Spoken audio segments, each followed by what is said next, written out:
Ito yung gagawin natin. Sabi ni Bossing, remedyuhan na lang daw kung kayang remedyuhan. Ayan, remedyo na gagawin natin. Dugtong na lang natin to. Try natin dugtong. Hanapin natin kung saan yung magka-pares dito na magiging normal yung labas dito sa may secondary line niya. Kasi secondary line ito eh.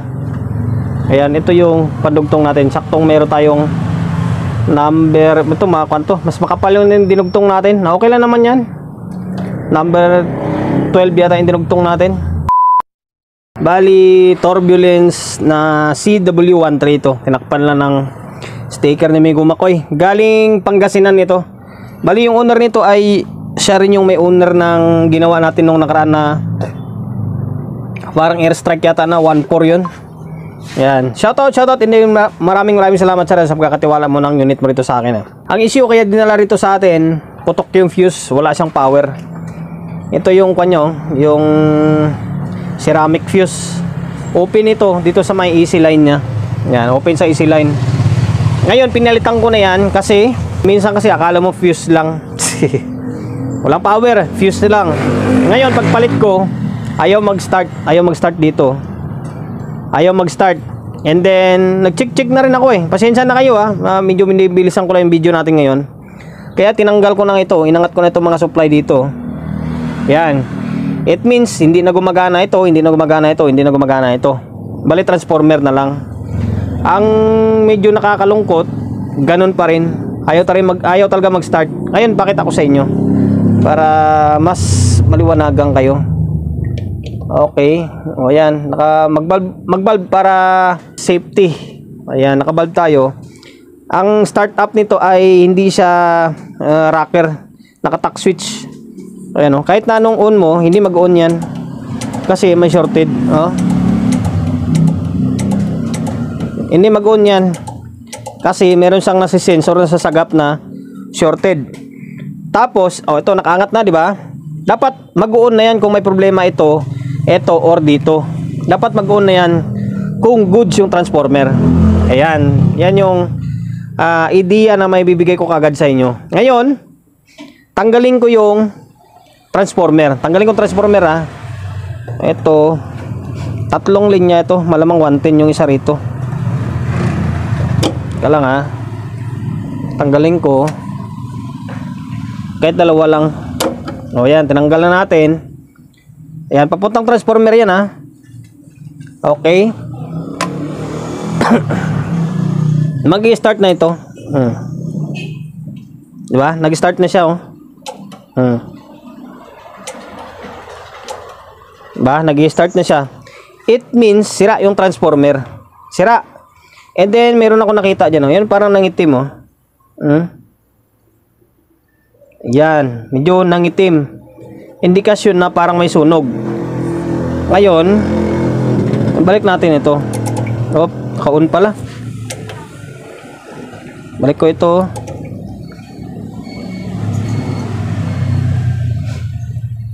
Tapos balik natin ito. On natin ulit. Ayaw talaga mag-on yan kasi nga meron siyang shorted. Okay, sira yung transformer pa naman ito, napakalaki CW13 lang ito pero tingnan mo transformer nyo, napakalaki, dambuhala. Ayan. Hindi na natin na-review. So ngayon, bali ito yung mission natin for today's video. Pasensya na kayo, medyo wala ako sa mood kasi nasa trangkaso mode pa rin tayo. Critical nito, transformer pa naman sira. Ito pa lang, mahirapan na tayo bagbaklas in case na nasa loob yung problema, nasa primary. So ngayon, stay tuned lang kayo, babaklasin ko muna itong transformer. Sana magawa natin ito. Nabaklas ko na yung transformer. And then, ito yung sabi kong nangingitim dito. Ito yun lumiyab siya Ayan, lumiyab. Tapos parang napansin ko parang nabasa ito. Hindi lang ako sigurado. Parang nabasa. Ayan, ang tanong nito kung mare-repair pa natin ito. Ay nako. Sana pa pwedeng pa may dugtong. Ayan Nasa secondary line yung may problema. Buti hindi sa primary. Kung primary, magbabaklas tayo. Mahirap to baklasin, no? Kasi may dikit. Okay, try ko munang tastasin ito. Tapos, dugtong natin kung kayang dugtong. Kung hindi man dugtong, kasi hindi natin maibalik to, maglagay tayo ng extension. Try natin, gawa natin ng paraan to. Ito yung gagawin natin. Sabi ni Bossing, remedyuhan na lang daw kung kayang remedyuhan. Ayan, remedyo na gagawin natin. Dugtong na lang natin to. Try natin dugtong. Hanapin natin kung saan yung magka-pares dito na magiging normal yung labas dito sa may secondary line niya. Kasi secondary line ito Ayan, ito yung padugtong natin. Saktong meron tayong number. Ito mga kwanto. Mas makapal yung dinugtong natin. Na okay lang naman yan. Number 12 yata yung dinugtong natin. Yan, tapos dudugtong natin siya dito mamaya. Tapos kapag nadugtong na yan, buhusan natin ng varnish ito. Parang hindi naman mabot sa loob yung sunog, ng itim lang to dito. Okay, ang gagawin natin, gagawin ko rito, dudugtong ko ito. Dudugtong, kung hindi umubra dito, pagpalitin natin sa kabila. Tapos magsusukat ako dito. Take note guys, pinapagawa na ng paraan ni Bossing ito para mas makatipid daw. Kasi sabi ko, i-rewind na panibago. Sabi niya kung kayang gawa ng paraan, gawan muna ng paraan. Okay, ito yung discarding ginawa natin. Dugtong. Tapos binalot ko lang ng shrinkable tube. Mamaya kapag magiging okay ito, yan ibabarnish pa natin ito. Buhusan natin ng barnish. Meron naman akong barnish dito Sana wala na ibang problema. Yan, buhusan natin ng barnish yan. Okay, ayan nilugtong na natin. Pukatan natin, babalik natin itong AC line nya. Tapos tingnan natin kung magiging normal yung voltahe dito. And then wala nang short dyan. Binalik ko na yung AC line nya. Pinaganito lang muna natin para masukatan lang natin siya ng voltahe. Ngayon, kanina ayaw ito mag start up Ngayon, ito, pansinin nyo. Yan, nag-normal na siya Nakadugtong na yan Nakadugtong na siya Barnish na lang kulang dyan. Ngayon, sukatan natin. Ito, kasama ko yung chewing ko. Siya itong black is common ground niya ito or center top niya. Naka 3 tiers ito Pan mo na yung kulay brown. Yung brown ay 41 Sige, brown. Ayan Mataas pa nga siya, sobra pa siya sa 41 Yung isang brown pa. Yung isang brown, yan. Ayan, parehas. Kailangan pumantay sila. Okay, good yung 41. Yung 82 is blue. Yan, dalawang blue naman. Yung blue ay supply niya is 82. Ayan. 25, 50. Sobra pa siya. Yung isang blue ulit. Ayan, sa agad yung dugtong ko. Yan, normal na siya normal naman siya. Tapos 123 is red. 123, dalawang red. Ayan. Goods. Tapos yung isang pula pa ayan, pantay naman. Okay na. Nagiging okay. Buti nasa secondary line lang yung nasunog. Yung suspect ko parang nabasa siya Ngayon, off muna natin to. Gagawin ko dito ay bubuhusan ko to ng varnish. Ayan ang ginawa natin diskarte Yan Sabi nga ni sir, gawan lang ng paraan para makatipid. Na pwede naman to. Babarnisan ko na lang. Okay, meron pa tayong electrical varnish dito. Saktuhan lang, may tira pa. Ayun, buhusan lang natin to. Ayan, mas marami, mas okay. Para kumalat siya. Yan. Medyo mabaho lang. Okay. Yan. Para lahat ng kuan is mabubuhusan siya. Lahat ng batawag nito, lahat ng may mga scratch.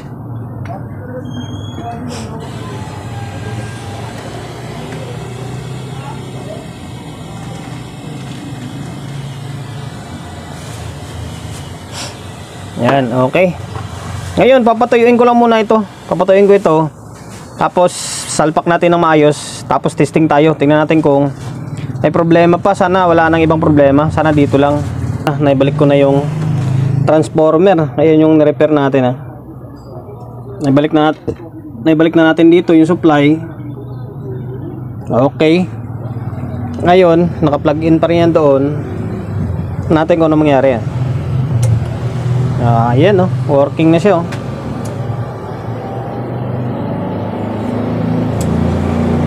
Di ba? Normal mode na siya. Okay. Normal na siya. Sukat muna tayo. Sukatan natin ng bias kung meron siyang bias. Buti nasa labas yung sunog ng transformer. Kung nasa loob problemado tayo. Baliktad. Ayan nasa halos magpo 0.25 yung bias niya. Ito sa kabilang channel, ito naman yung kabilang channel. Goods pa. Okay, good na yung amplifier, good na yung transformer natin. Wala nang problema sa may amplifier. Ngayon, need ko pa rin baklasin ito. And then ipiprevent natin kasi marumi. Tapos medyo kuha na siya, nangingitim. Kakainin ng kalawang yan. Sprayan natin ng WD-40. Ayan, para mawala yung nangingitim. Okay na, working na yung transformer. Baklasin muna natin yung board. Stay tuned muna kayo. Naklas na natin yung board, medyo mabaho. Nilagyan ko varnish kasi yung nilagay ko. Yan, electrical varnish. Meron tayong electrical varnish ginamit dyan. Ayun na rin yung pinang pahid natin dito. And then dito, may naputol na 120 ohms. Bago na yan, pinalta na natin. Ayan, dito lang naman na side. Dito. Kasi dito galing yung hangin. Dito.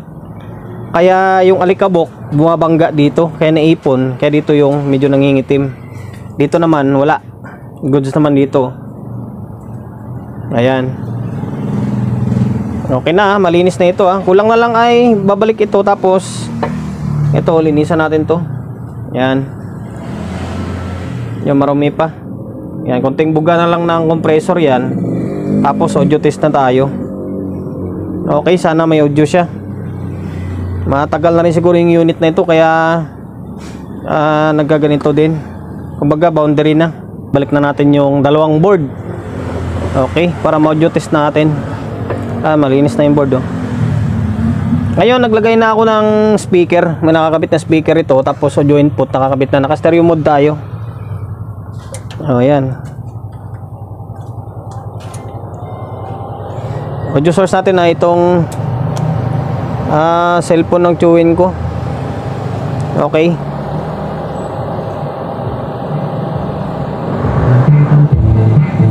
Ito, may audio na siya. May audio na. Tapos ito,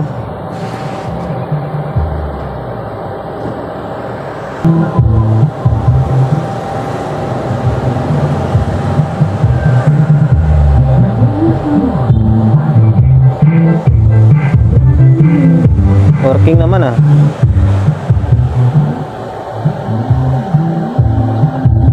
Okay na. Kala ko may problema pa yung control. Dito meron, working.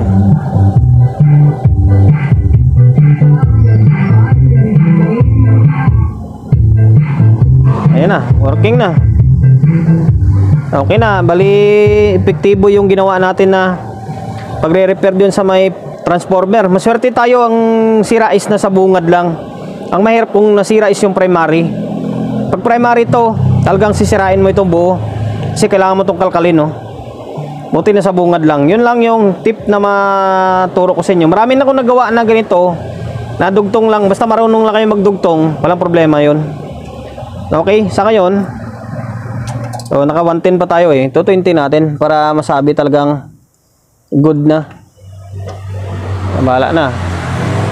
Bahala ka dyan. Yan, 220 na yan, ha.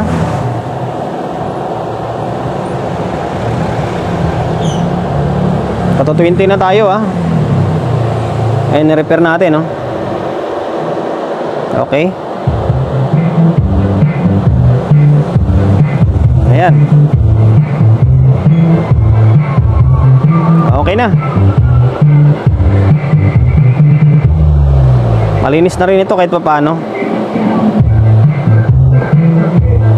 Ayan lang guys, hanggang dito na lang yung vlog natin. Naway, nakapagbigay ideya tayo sa mga kapwa natin technician. Kung na medyo bago-baguan pa lang take note medyo bago-baguan lang Sa mga veterano tawanan lang nila yung ganitong klaseng content. Basic na lang sa kanila to.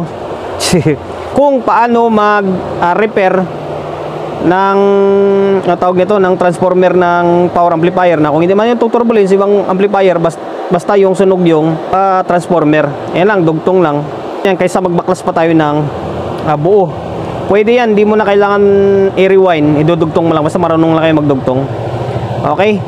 Then, sir from Pangasinan, ipapabanggit ng pangalan to RD Pascual, yun audio, lights and sound. Maraming salamat sa pagkakatiwala mo ng unit mo nito sa akin Promotion, bago tayo magtapos, siyempre shop natin, always on Laguna, 24/7. Sa mga gustong magpaparepair along sa Uyo, Quezon City, number 61, Don Julio, Gregorio Street, sa Uyo Road, sa Uyo, Quezon City. Social media pages natin, so hindi pa nakapag-follow, paki-follow, and then siyempre paki-share ng video natin sa my Facebook, YouTube channel. So hindi pa nakapag-subscribe, paki-subscribe, like, share, and then siyempre paki-hit ng bell button sa gilid para updated ka sa mga susunod na video na i-upload ko. Ingat, God bless, and then peace out in lahat.